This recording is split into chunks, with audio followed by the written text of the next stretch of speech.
New York Times-ი გორის საკრებულოს თავმჯდომარეს ტყუილში ამხელს. ბრალდებები, რომ ავტორიტეტულმა გამოცემამ დავით რაზმაძის ინტერვიუ დაამახინჯა, მალევე გაქარწყლდა. New York Times-ის რედაქციიდან TV-პირველმა საპასუხო წერილი მიიღო.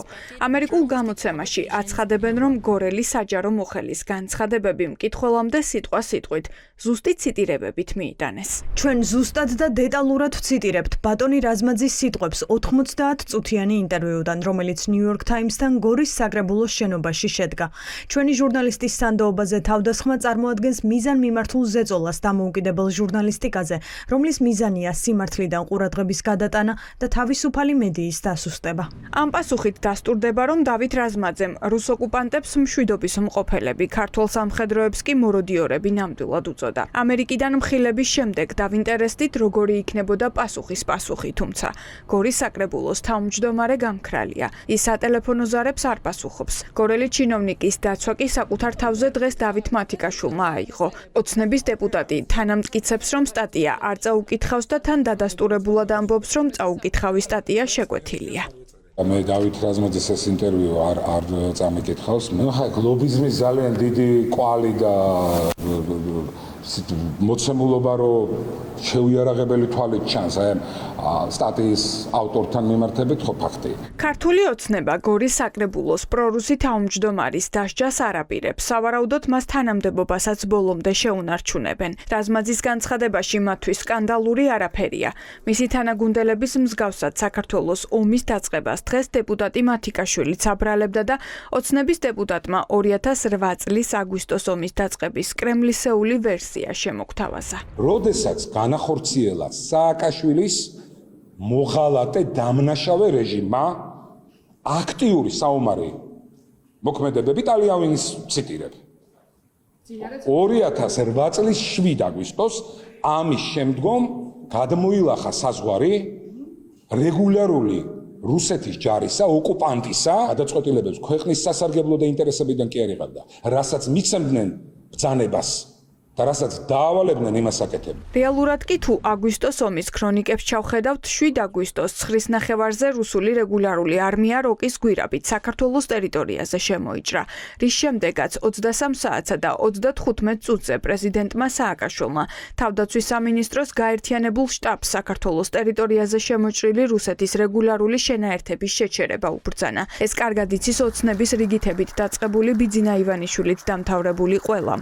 თუმცა ომის წყებას მაინც საქართველოს აბრალებენ, რაც ქვეყნის ღალატად მიაჩნიათ ნაომარ ქალაქში. საზიზღარი შეგრძნება ეს იყო რუსის სალდათი გორის ქუჩებში.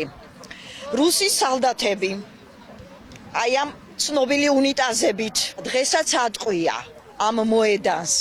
აი ეს კასეტური ბომბების კვალი ამის შემდეგ მშვიდობის მყოფელებს როგორ უწოდებს. დავით რაზმაძისგან მსგავსი შინაარსის ტექსტი არ ახალია, იმიტომ რომ ის წლების განმავლობაში აჟღერებდა სხვადასხვა ეგრეთ წოდებულ message box-ებს, რასაც რუსული ქართული ხელისუფლება დაუკვეთავდა ხოლმე. დავით რაზმაძის რუსული განცხადებები არ უკვირთ გინტურების ოჯახში. როცა რუსმა ოკუპანტებმა სოფელ კირბალთან მდებარე ლომისას ეკლესიასთან თამას გინტური მოკლეს, დავით რაზმაძე მაშინ მოკლული გინტურის პასუხისმგებლობაში საუბრობდა. ადამიანი ნასვამ მდგომარეობაში ეს რეალობა არის არაადეკვატურია და ბევრჯერ აკეთებს იმას, რასაც ფხიზელ მდგომარეობაში არ გააკეთებს. იმიტომ რომ ადამიანმა კანონი უნდა დაიცვას. თამაზ გინტური იყო 2008 წლის ომის მონაწილე, გმირი. მარტო 2008 წლისა კი არა, 90-იანი აფხაზეთის სამაჩაბლო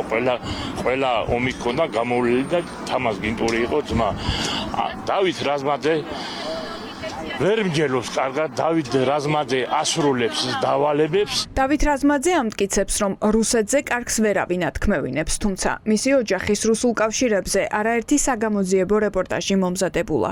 რაზმაძის დის ქმარის ვახტანგ კარიჭაშვილის ბიზნესის ძირითადი საექსპორტო არეალი რუსეთია. კარიჭაშვილი ივანიშვილის დეიდაშვილის, უჩა მამაცაშვილის ბიზნეს პარტნიორია და სახელმწიფოს მასზე 9 მილიონზე მეტი კვადრატული სასოფლო სამეურნეო მიწების სიმბოლურ ფასად 1 ახლარად აქვს გადაცემული. ოპოზიცია დარწმუნებულია, რომ ის რაც რაზმაძემ რუსებზე საჯაროდ თქვა, პირადად ბიძინა ივანიშვილის და მთელი ოცნების გუნდის პოზიციაც მსგავსია.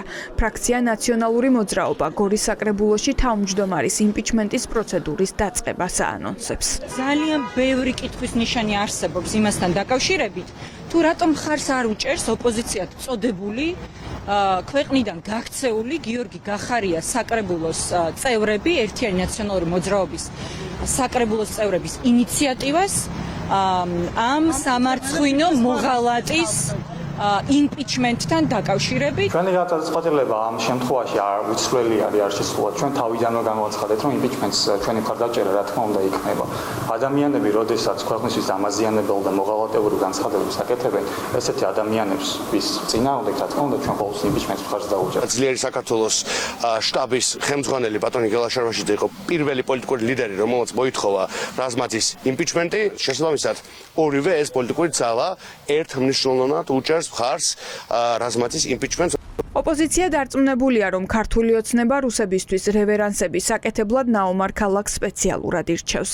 წინასაარჩევნოდ ბიძინა ივანიშვილმა ოკუპანტებისთვის ბოდიშის მოხდის იდეა გორიდან გაახმოვანა. შემდეგ ოცნების ლიდერებმა შინდისის გმირების მემორიალთან საქართველო ომის დაწყებაში ღიად დაადანაშაულეს. ახლა კი უკვე გორის საკრებულოს თავმჯდომარე რუს ოკუპანტებს მშვიდობის მყოფელებს უწოდებს და საქართველოში შემოჭრისთვის ემადლიერება.